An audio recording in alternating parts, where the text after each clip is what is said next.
আসসালামু আলাইকুম সুপ্রশিক্ষার্থী পঞ্চম শ্রেণীর বিজ্ঞান টিউটোরিয়ালে আপনাকে আবারও স্বাগতম।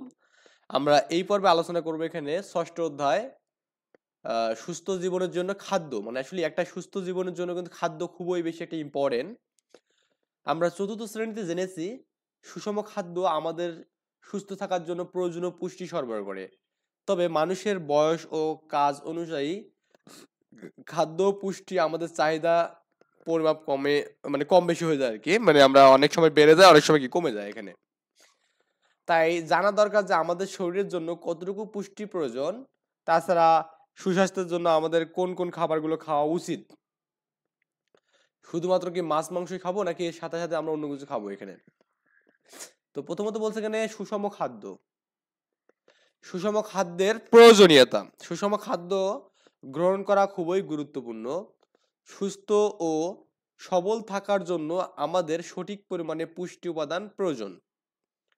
প্রয়োজনীয় পুষ্টি গ্রহণ না করলে শরীর দুর্বল হয়ে পড়ে এবং সহজেই রোগ আক্রান্ত হয় কিন্তু, তাই না? দেখবেন যে আপনি একটু কম খাবেন, দেখবেন যে আপনি পরের দিন হাঁটতে পারছেন না। শরীরের কর্ম কর্মক্ষমতা হ্রাস পায়। আচ্ছা, সরি, শরীরের কর্মক্ষমতা হ্রাস পায়। অপুষ্টিজনিত কারণে শিশুর স্বাভাবিক বৃদ্ধি বিকাশ বাধাগ্রস্ত হয় কিন্তু।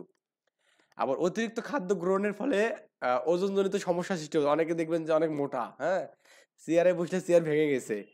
এটা কিন্তু অনেক ওয়েটের কারণে হয়, তাই না? আচ্ছা, আমাদের বয়স ও কাজের ধরন অনুযায়ী সঠিক পরিমাণে সুষম খাদ্য গ্রহণ করতে হবে, আমাদের ফিট থাকতে হবে। হ্যাঁ, তবে যারা শারীরিক পরিশ্রমের কাজ করেন তাদের বেশি খাদ্য প্রয়োজন হয়। দেখবেন যারা মাঠে কাজ করে তারা কিন্তু অনেক বেশি খায়, তাই না? অনেকে যারা গ্রামে বাসা দেখবেন এটা খেয়াল করে। প্রয়োজনীয় খাদ্যের পরিমাণ এখানে দেওয়া আছে। কিভাবে আমরা সুষম খাদ্য নির্বাচন করতে পারি? আমরা সুষম খাদ্য কিভাবে নির্বাচন করতে পারি এটা আমরা দেখবো এখন। তো এখানে একটা জিনিস দেওয়া আছে যে কি করতে হবে, খাদ্যের পরিমাণ আমরা এটা পড়লে বুঝবো এখানে যে কখন খেয়েছি, কি খেয়েছি এবং কতটুকু খেয়েছি, এই বিষয়গুলো আমাদের জানতে হবে। তো এখন গতকাল কি খেয়েছি, কখন খেয়েছি, কতটুকু খেয়েছি তার একটা ছক তালিকা করতে বলছে এবং কাজটা নিয়ে আমাদের কি সহপাঠীর সাথে আলোচনা করতে বলছে। তখন কখন খেয়েছি, কি খেয়েছি এবং এটা আমাদের দিয়েছে এখানে একটা এক্সাম্পল। সকালে খেয়েছি পরোটা এবং কলা, আমরা কিন্তু সকালে পরোটা এবং কলা, এটা হচ্ছে বেটার, সবচেয়ে বেটার এটা। এবং কতটুকু খেয়েছি, আমি পরোটা খাইছি দুটা, হ্যাঁ, আর কলা খাইছি কত, একটা। তো আপনার যদি মনে হয় যে আমি পরোটা 4টে খাবো, কলা 2টে খাবো, তাও খেতে পারেন, সমস্যা নেই। হ্যাঁ, এটা সকালে রুটি খাওয়াই ভালো। গতকাল কি খেয়েছি, কখন খেয়েছি, এটা আপনি একটা শখ তৈরি করবেন। এই যে শখটা দেখুন। তার দুপুরে খাইছি কি ডাল, ভাত, মাছ, আপেল। আপেলটা আপনি ভাত খাওয়ার পরে খাবেন, হ্যাঁ, শুয়ে শুয়ে খেতে পারেন। তারপর এখানে হচ্ছে 2 কাপ ভাত খাইছি এখানে, এবং মাঝারি কাপের 1 টুকরা খাইছি এখানে মাছ, এবং 1 কাপ কি হয়েছে ডাল খাইছি এখানে, এবং একটি কি হয়েছে আপেল খাইছি এখানে। 2টো আপেল খেতে পারেন, সমস্যা নেই। রাতে ভাত, সবজি, দুধ এবং ডিম। দুধটা খুবই ইম্পর্টেন্ট, দুধের মধ্যে অনেক ধরনের জিনিসই কিন্তু আছে, এটা অনেকে জানে না। তো ভাত খাবো 1 কাপ, রাতের বেলা খুবই সামান্য পরিমাণ ভাত খাবো আমরা, আমরা কিন্তু হাতির মতো খাই অনেক সময়, এটা খাবো না। আধা কাপ খাবো কি এখানে সবজি খাবো, এবং কি একটি ডিম খাবো এখানে, একদম পূর্ণাঙ্গ একটা ডিম খাবো, এবং দুধ খাবো 200 গ্রাম। দুধ কিন্তু আমাদের খেতে হবে প্রতি রাতেই।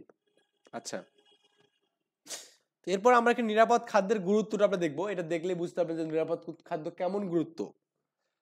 কোন প্রকার রাসায়নিক কোন প্রকার রাসায়নিক দূষণ বা ক্ষতিকর জীবাণুমুক্ত খাবারকে আমরা নিরাপদ খাদ্য বলি।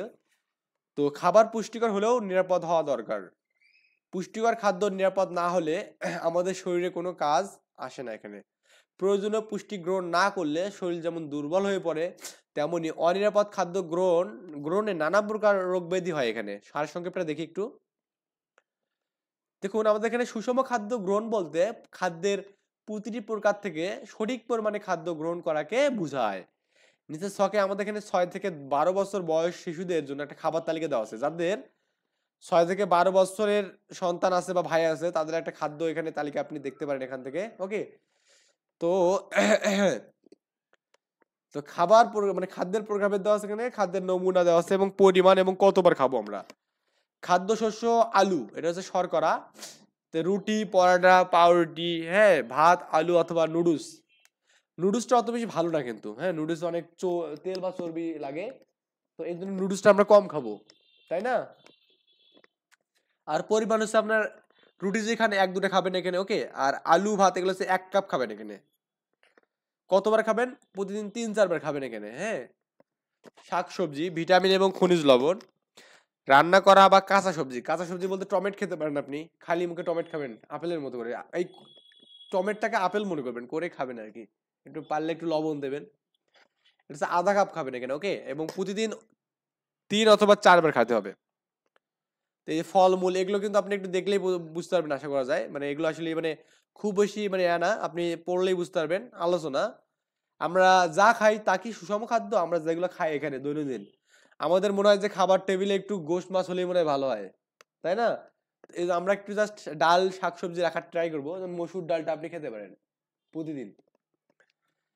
ডানের শখের মতো করে একটা শখ খাতা তৈরি করতে বলছে এখানে, এবং গতকাল যে খাদ্যগুলো খেয়েছি সেগুলো বিভিন্ন শ্রেণীতে ভাগ করি এবং মোট কতবার খেয়েছি তার একটা তালিকা করতে বলছে।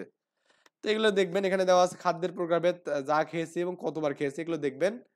তো আমি এই কাজটা সলভ করে দিচ্ছি ইনশাল্লাহ। দেখুন আমাদের এখানে খাদ্য, খাদ্যশস্য এবং আলু, এটা আমাদের কি খাইছে, যা হচ্ছে রুটি, তারপরে হচ্ছে ভাত আলু, এটা 3 বার খেয়েছি এখানে। আমরা কিন্তু বাঙালি, আমরা 3 বেলায় কি ভাত চাই, তাই না? রুটি খেয়ে আমাদের পেট ভরে না। তো এই এই কথাটা যারা বলে তারা 4 দিন কন্টিনিউ করেন রুটি খান, তাহলে দেখবেন যে রুটি খেতে পারবেন, হ্যাঁ।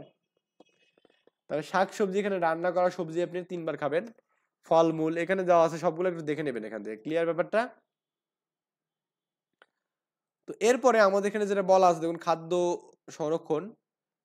বছরের সব সময় সব ধরনের খাদ্য পাওয়া যায় না, তাই মৌসুমী ব্যতীত মৌসুম ব্যতীত বছরের অন্য সময়ে পাওয়ার জন্য নানা রকম খাদ্য সংরক্ষণ করতে পারি এখানে। যেমন আমাদের এখানে ওই আপনার কি করতে পারি এখানে নিচে ছক, এখানে আমরা এগুলা করবো, মাংস, গরু মুরগি বা মাছ, এগুলো আসলে আমাদের নর্মালি কিন্তু পাওয়া যায়, ওকে। কিভাবে সংরক্ষণ করব?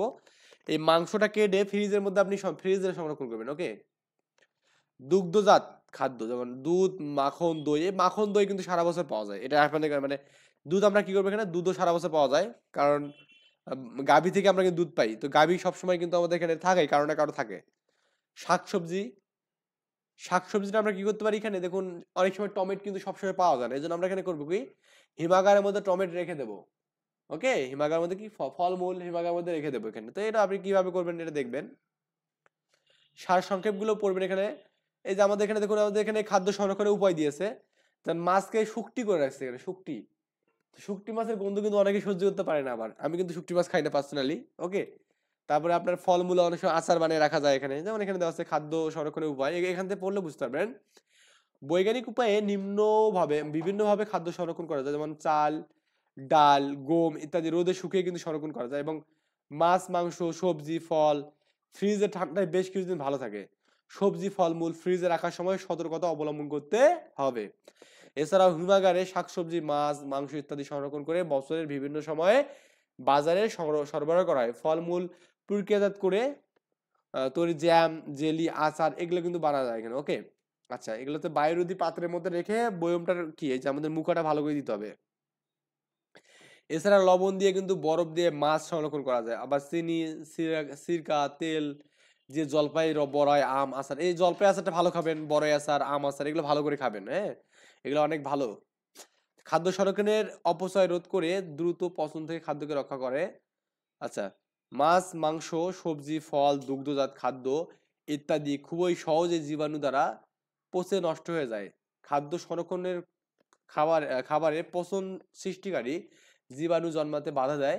খাদ্য সংরক্ষণের মাধ্যমে বিভিন্ন মৌসুমী খাদ্যদ্রব্য সারা বছর পাওয়া যায়। এছাড়াও খাদ্য সংরক্ষণের মাধ্যমে অনেক দূরবর্তী এলাকায় সহজে খাবার সরবরাহ কিন্তু করা যায়, ওকে। তো এখন বলছে যে সকল খাদ্য কম খাওয়া উচিত এখানে, সেগুলো আমাদেরকে তালিকা করবো এখানে।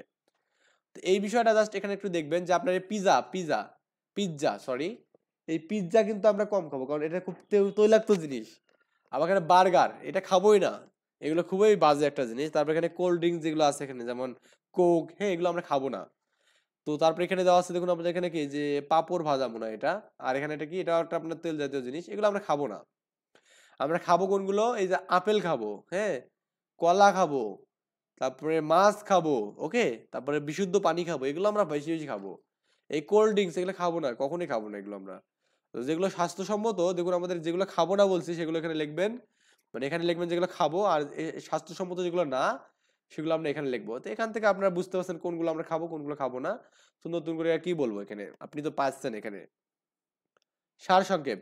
কোন কোন খাদ্য নিয়মিত খাওয়া উচিত এবং কোনগুলো কম খাওয়া উচিত তোমার জানা জরুরি এখানে। আচ্ছা, যেমন কৃত্রিম রং যেগুলো আছে এবং রাসায়নিক পদার্থ যেগুলো মিশানো থাকে, যেমন আমাদের এখানে পাউরুটি, ওকে, আইসক্রিম, তারপরে চকলেট, হ্যাঁ, এগুলো কিন্তু আমরা কখনোই খাবো না, এগুলো খাবো অল্প, কোথাও ঘুরতে গেছেন একটু খালেন এখানে, হ্যাঁ।